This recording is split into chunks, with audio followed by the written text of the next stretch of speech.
अस्सलाम वालेकुम नाजरीन, मैं हूं सोहेल मनास और आप देख रहे हैं मेरा यूट्यूब चैनल सोहेल मनास ऑफिशियल। नाजरीन, बातें तो होती रहती हैं लेकिन आज हम बात करेंगे सियासत पे। सियासी एक राब्ता हुआ है, राब्ते के हवाले से बात करेंगे। मरीम नवाज़ के हवाले से बात करेंगे।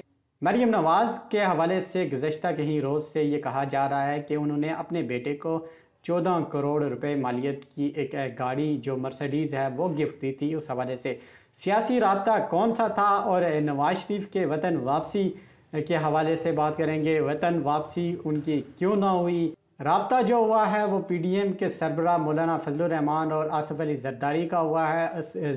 इस राब्ते में बड़ी अहम चीज़ें डिस्कस की गई हैं। सबसे पहले तो आसिफ अली जरदारी ने मौलाना फजलुर रहमान को खैबर पख्तूनख्वा में बल्दियाती इलेक्शन की कामयाबी पर मुबारकबाद दी और उनसे कहा कि मौलाना साहब ये खाना मेरा उधार हो गया है, अब मैं जल्द आपके यहाँ तशरीफ़ लाऊंगा और आपको खाना खिलाना पड़ेगा।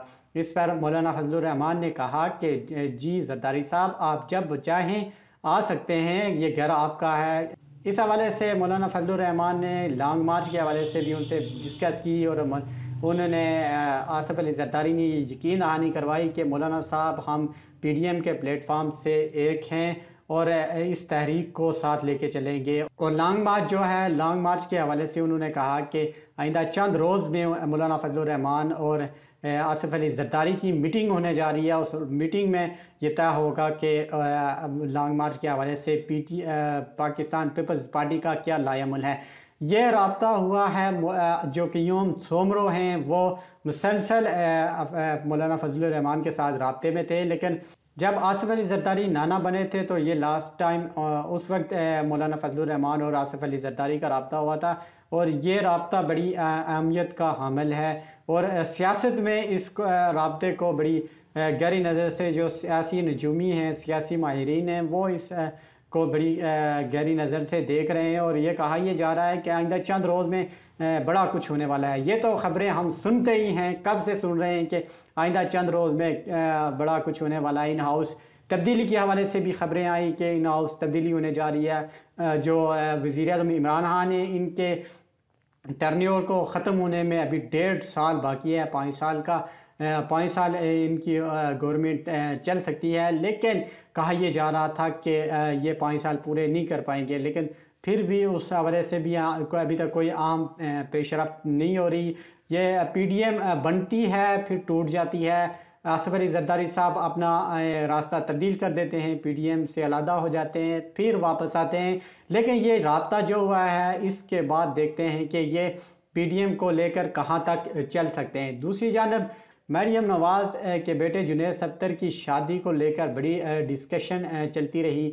मरीम नवाज़ के बेटे जुनैद सत्तर की जो निकाह था सैफुर रहमान की बेटी आयशा सैफ से अगस्त 2021 में लंदन में हुआ था और उनकी शादी की तकरीबात 12 दिसंबर को इस्लामाबाद में शुरू हो गई थी।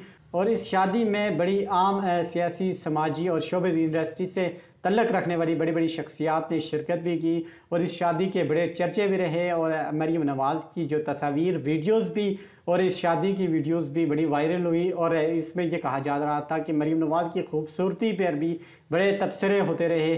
और इस पर आपको बताते चलें कि गुज़श्ता कई दिनों से एक और चीज़ सामने आई है और सोशल मीडिया पर सार्फिन इस पर बड़ा तबसरा कर रहे हैं कि मरीम नवाज़ ने अपने बेटे को 14 करोड़ रुपए मालियत की एक मर्सिडीज़ गिफ्ट दी थी, जिसके हवाले से मरीम नवाज़ ने आज तरदीद की है। और तरदीद में उन्होंने वाज़िया तौर पर कहा है कि ये बड़े बड़े पेजेस चलाने वाले, बड़े बड़े नाम रखने वाले लोग इस तरह की फ़ेक न्यूज़ ना चलाएं।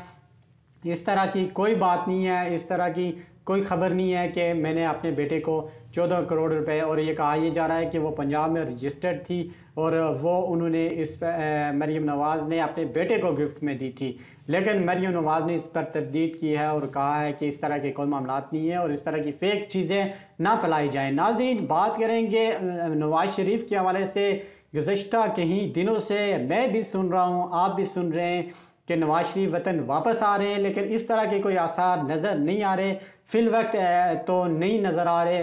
वतन तो एक दिन उन्होंने वापस आना ही है, लेकिन देखते हैं कि वो आगे कब तक वतन वापस आते हैं। ये जो राब्ता हुआ है आसिफ अली जरदारी और मौलाना फजलुर रहमान के माबैन, ये राब्ता बड़ा आमियत का हमल है, लेकिन फजलुर रहमान के साथ जरदारी का राब्ता जो है इस पर जरदारी साहब को भी कायम रहना होगा और आगे पीडीएम का हिस्सा बनकर चलना होगा। जिस तरह की मौजूदा हुकूमत ने आवाम पर महंगाई के बम तोड़े हैं, आम आवाम को महंगाई के तले दबा दिया गया है, इसी पर ये पीडीएम की तहरीक शुरू हुई थी। आवाम का मुफाद तो मेरे ख्याल में कोई नहीं देखा, आवाम के मुफाद में कोई बात नहीं करता, सब अपने अपने मफादात में लगे हुए हैं। आवाम की किसी को कोई परवाह नहीं है।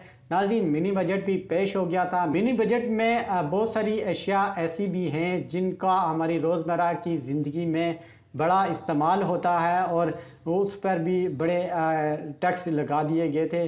नाज़रीन, ये आवाम कहाँ पे जाएगी? बिजली कहाँ पे जा रही है? गैस की कीमतों में भी इजाफा आए रोज़ होता जा रहा है। नाज़रीन, बड़ा मुश्किल मरहला है आवाम के लिए। जो गरीब आवाम है, दिहाड़ीदार लोग हैं, उनके लिए ख़ास तौर पर बड़ा मुश्किल कर दिया है मौजूदा हुकूमत ने तो वही आवाम जो है, कभी फ्यूल टैक्स की मद में कोई टैक्स पे कर रही होती है, कभी यूनिट जो है ना 4-5 रुपए बढ़ा दी जाती है। इसी तरह करते करते आज देखें तो आवाम बड़ी बेबस है और मौजूदा हुकूमत से बहुत ही तंग है। आवाम के हक में तो किसी ने भी नहीं बात करनी। मौजूदा जो अपोजिशन है ये भी आवाम के हक में मेरे ख्याल में नहीं नज़र आ रही। नाज़रीन, आइंदा चंद रोज़ में इस हवाले से बड़ी अहम पेशरफ्तें होने जा रही है। पीडीएम का मार्च भी है और नवाज शरीफ की वतन वापसी के हवाले से भी बड़ी चहमगोइयाँ चल रही हैं। इस हवाले से जो भी अपडेट्स आती रहेंगी हम आपसे शेयर करते रहेंगे। अपना चैनल सोहेल मनास ऑफिशियल को देखना ना भूलिएगा। हमारे चैनल की वीडियोस अगर आपको पसंद आती हैं, लाइक करें, शेयर करें, सब्सक्राइब करें और अपने मेज़बान सोहेल मनास को अगले किसी प्रोग्राम तक इजाज़त दें। अल्लाह हाफिज़।